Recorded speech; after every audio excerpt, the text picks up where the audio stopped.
What's up, guys? Brian here. Today we're going to be talking about hitting fades, as much as it pains me to teach you guys how to hit fades. Just joking. There's a couple mistakes that I see a lot when guys are trying to learn how to hit fades. We'll talk about those issues. We'll do a drill at the end to kind of help overcome either like a poor understanding of what's supposed to happen or overcome some of our bad mechanics.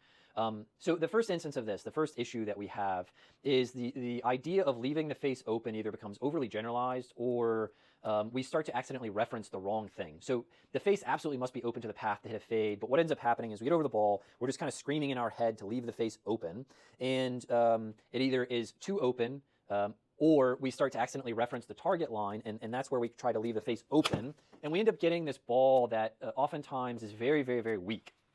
It starts way too far to the right. It's probably curving too much to the right, but it has a lot of loft, almost always. And so it's not functional for several reasons.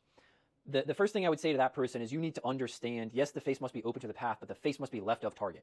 We have to move in a way that gets that face more left of target and isn't just only worried about being open in general.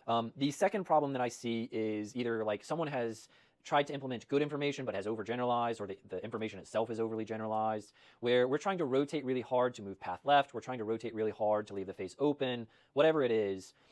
This one's going to come out looking a little bit better. It's not awful off of the face. It comes out a lot flatter. It's more functional in that regard, but we can still get like some poor contact occasionally from this. But what I'm going to do is I'm going to do what I call kind of like running away from the club head. I'm just going to get here and I'm going to try to pivot as much as I can, and I'm going to leave this face a little bit too pointed at the target.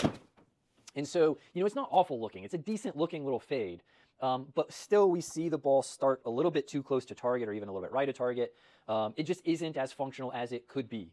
And so the drill that we're going to end up doing here to help get the point across as to what should be happening or what can happen is we're going to close the stance up. And that sounds a little weird because that's kind of like a way that you would draw the ball most of the time. We're going to have this right foot kind of close to the middle of our left foot in terms of how close we are. And that's going to force me to release in a very specific way to get this thing started more to the left. I'm not going to be afraid of using the club. I'm not going to be afraid of using my hands to get this moving in the right way. And I'm also going to kind of coach myself as I'm doing that as to how open the face needs to be. And again, I'm going to leave this left side pretty calm. I'm going to feel like it's not trying to rip way ahead or anything like that. I'm doing most of this fade action with the release. So I'm going to look in front of me. I'm picturing where I need the ball to start, and that's kind of helping me with where that release needs to go.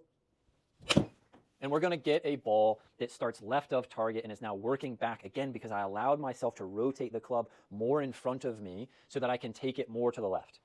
So again, if this sounds like you, I would start really slow, feel that club work around without twisting too much, so it's starting left and it is fading, and then when you turn this into a bigger swing, again, rotating is fine, but as we start to approach this zone, you need to start to let that club work through the shot.